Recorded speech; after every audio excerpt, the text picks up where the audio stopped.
Welcome to Conscious Coupling, where Frederick Gobet and Christy Whitman share their experiences of creating a conscious, connected relationship. Every week, they give practical tools, steps, and processes to help you find the loving connection with your partner. Let's get into today's conversation with Frederick and Christy.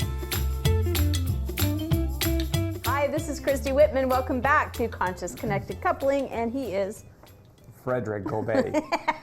Nice to meet you. You know what you need to change in order for me to be happy? You need to put the toilet seat down. You need to do the dishes, and then I'll be happy.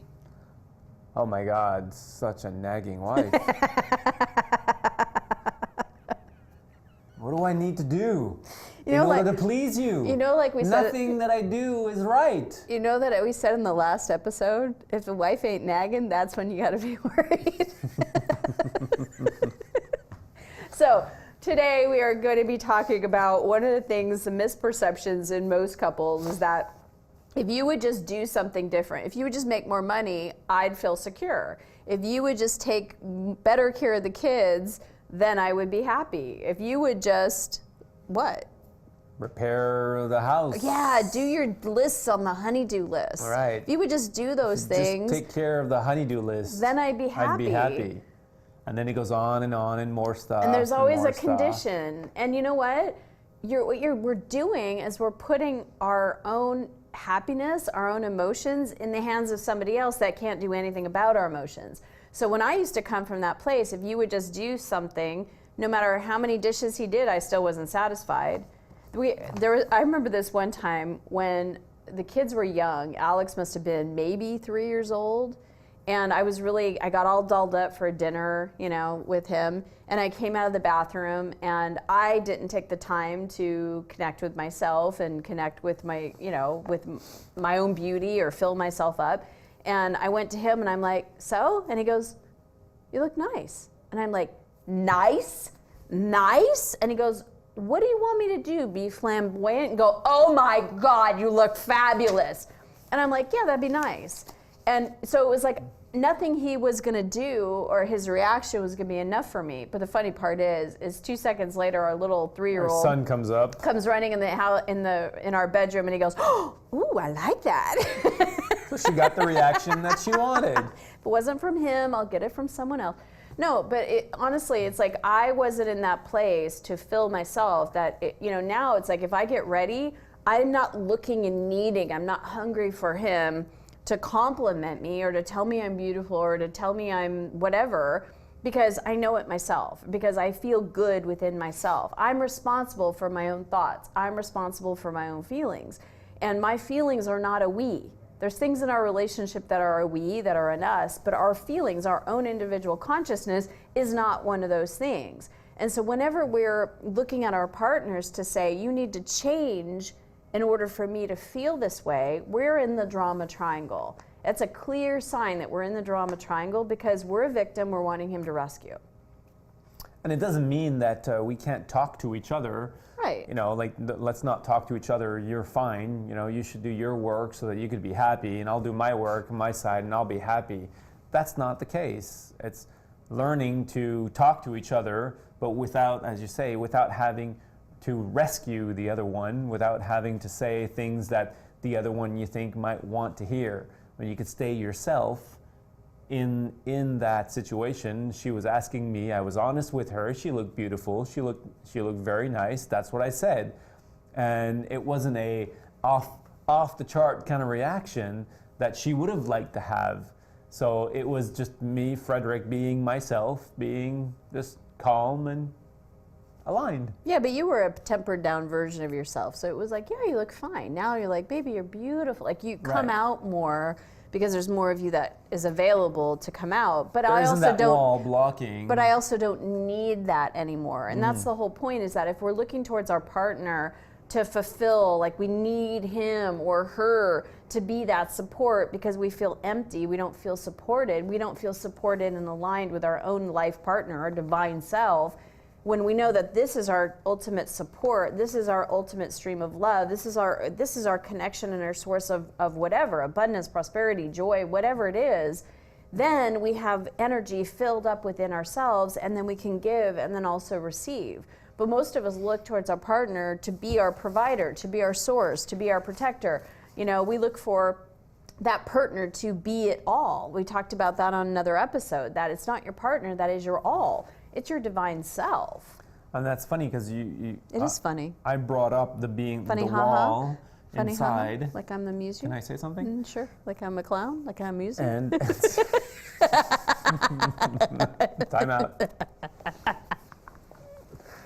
So I brought up the wall inside, and it's so true because I had that wall inside of me where I was kind of had some stuck emotions that I couldn't reach inside and feel what I needed to feel, whether it was anger, whether it was some kind of love, you know, deep Some love kind of love. inside.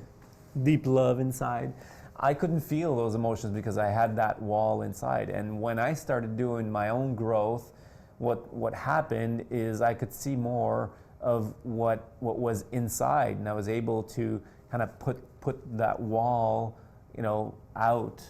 You blew up the wall. Blow up the wall and see really what was inside of me, and not go and ask her how I was feeling, right? Right, or expect me to know how you were feeling. Right, exactly. Right. So now I can come from the place of, hey, this is how I'm feeling, and it's okay to say that. It's okay to translate that and share it with my partner. Yeah. And so it's a learning of my behaviors, of how I'm reacting to certain situations, and then communicate it.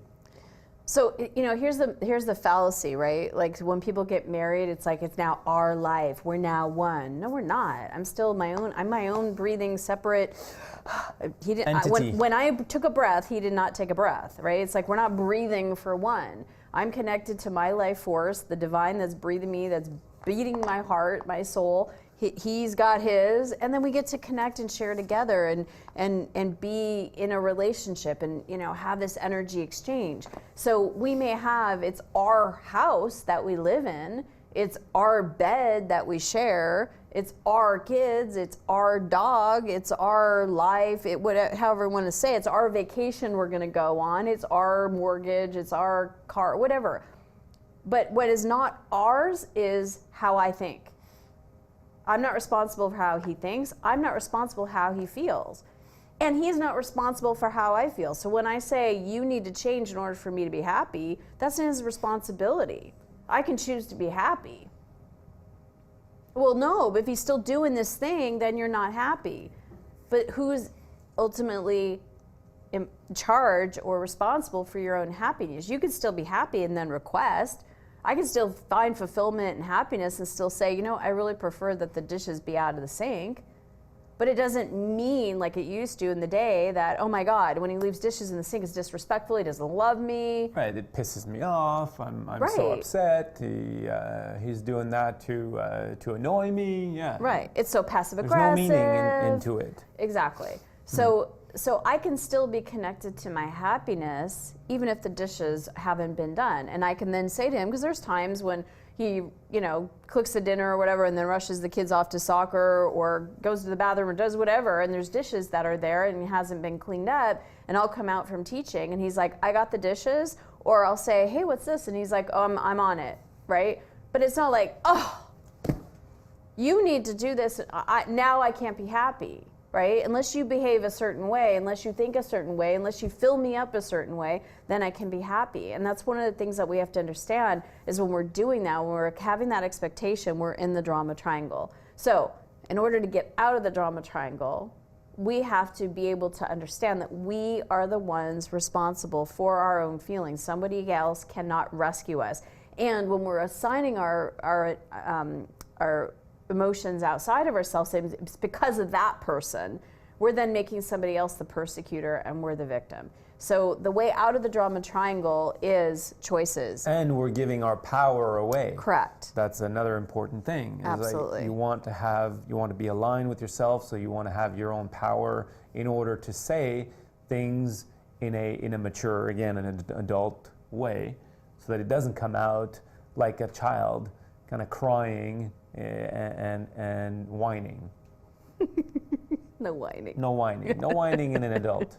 Not allowed to whine. No whining in marriage or in coupling. No whining in conscious connected coupling. No. So, anyways, when you hear yourself say, if he would just do this, then I would, we got to stop that language. Stop the and whining. just ask yourself, what do I want? Why do I want it? How do I want to feel? And what do I need to do to put myself in that feeling place? Because ultimately, I'm the one that's in charge of my own. I'm the one that's in charge of my consciousness. My partner is not responsible for my thoughts. They're not responsible for my feelings. They're not responsible for my actions, my behaviors. They're not responsible for they're not responsible for my breath. They're not responsible for my life. And so when we can let our partners off the hook, and it gets to be someone that we engage with and play with and share things with and dream with and vision with, life becomes very different in your couple. It becomes very conscious. It becomes very connected. So let's land this plane. Let's land this plane? Yes. Go to From Drama to Love if you really, really want to learn more about how to get out of the drama triangle and into the circle of love.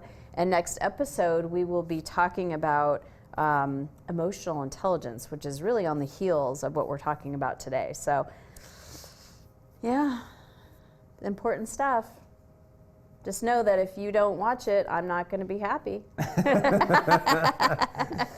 And if you don't I choose to be happy. If you don't change your story, she's not going to be happy. So start changing your story. Stop telling the same old story. Yes. Have an amazing week, See you everybody. next Thanks week. for listening. Thanks for listening to Conscious Coupling with Frederick Gobet and Christy Whitman. If you like our show and want to know more, check out ChristyWhitman.com. And please leave us a review on iTunes. Learn how to turn your partner into your soulmate. Join us again next week for another powerful episode.